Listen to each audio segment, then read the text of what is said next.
What's up, Matt? Got into FounderS, started increasing lead generation, and also been talking to Sean about like improving the curriculum. So where I'm like finding trouble now is like, I guess it's like operations. It's like, so I brought on a team. We're running meetings, um, and like there's a little bit more complexity, and I feel like I'm like having more meetings than I need to be.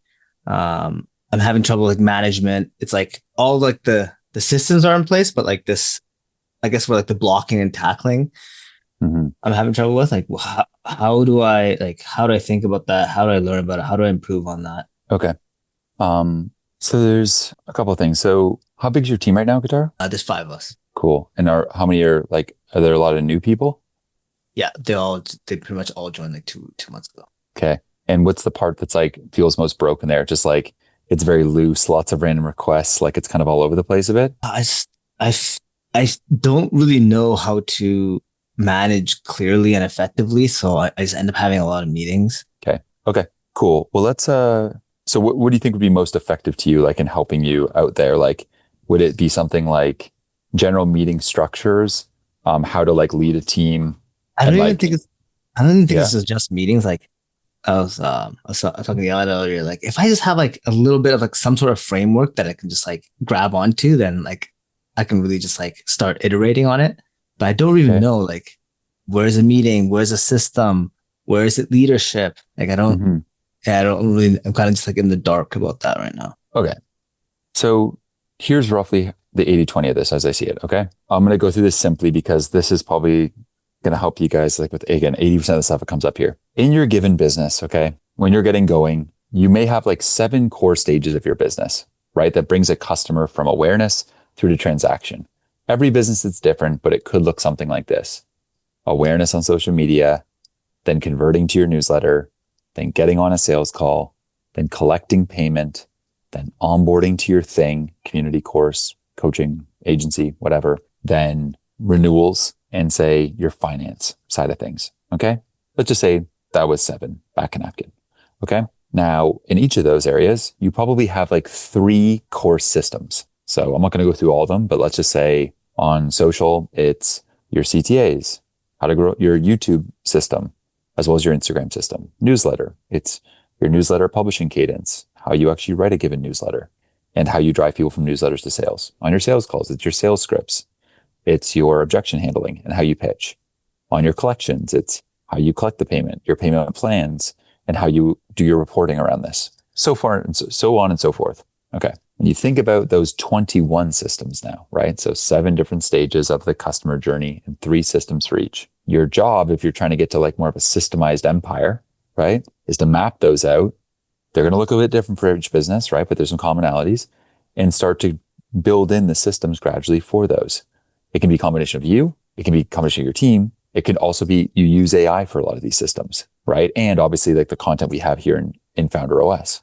Okay. So that's the systems piece for a second. Okay. So you're going to, over say 90 days, make sure that those 21 core systems to your business are systemized and documented. So there's a way you do things. Okay. So when you have that, you have like, okay, I have the way we do the majority of the major things in my business, from awareness to transaction to referral, renewal, all that good stuff. So that's kind of like check mark there. It's documented, right? One of the core values, as an example, we have at FounderOS is we are a writing first culture. The reason why I say that is like, I don't want people to just verbalize a bunch of stuff to me. I'll oftentimes go click and I'll go like, where's this written? Have you written down this system you're talking about? Right. And I drill that into people when they're part of our company. Right. Which leads me to the next piece, which is the leadership side of things. Okay.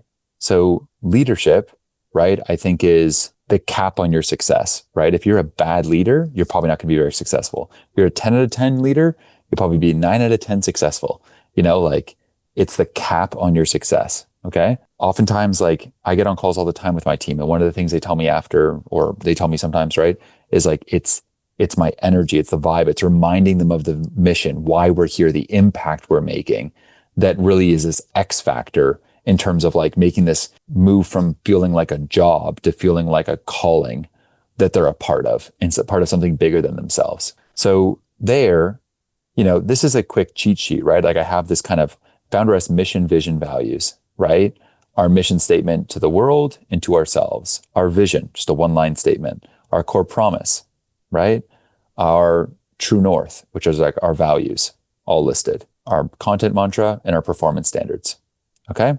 So this one pager, right, is something I give to all my team. They're onboarded to it. And I'm reminding them of it in different ways. I'm hiring people based on these values. I'm firing people based on these values, giving promotions based on these values.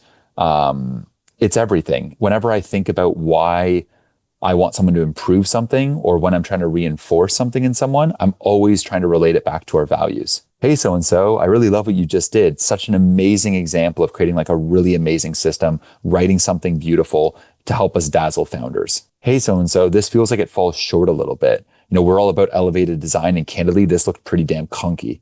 I would not want to see this across the brand. And if we did, we deteriorate what we've worked so hard to build. Can we please elevate this, or can you please send this to our designer so we can make this better? And you just are reinforcing these values to the point where it becomes the code of the culture. Okay. A lot of leadership, I mean, there could be books and whole things around this, right? But it's like, I oftentimes think you get what you tolerate. And early on, I find as a founder, that seems like an obvious statement, but how many times do we all end up in these situations where it's like, man, this person's so good though. I've known them for so long, but damn, like their stuff just isn't good. Or like, oh, this person means well, but like they keep spelling things wrong in our emails. It's like, okay, well, if you keep allowing that stuff, that's your standard. On the other side, if you're willing to have difficult conversations, step in there. Maybe sometimes like 4 people on your team all think something's amazing, but it's not the bar of quality. You've got to be that person that steps out there as a founder and says like, this is not the quality, and is willing to kind of, stand up for the brand, stand up for the code of the culture. Okay. So I think a leader's job is to embody that code, be a role model of it, remind people of the vision, remind people of the mission, infuse the culture with that energy so that people are embodying that in how they're making all of the decisions they make. They're making it in line with what's best for the mission, what's best for the enterprise, delivering on your core promise, and executing in a way that embodies the company's values. Okay.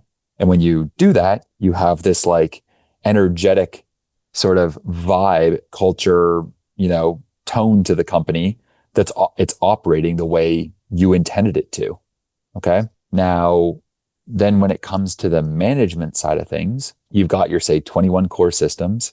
You've got your mission, vision, core promise, values, kind of like the softer side of how we operate. And on the management side now, it's like upholding that stuff. So when you have a team early on, if I had a team of 5 people in my company and they were relatively new, I would go and start with probably building your one pager like this. I would get the team together.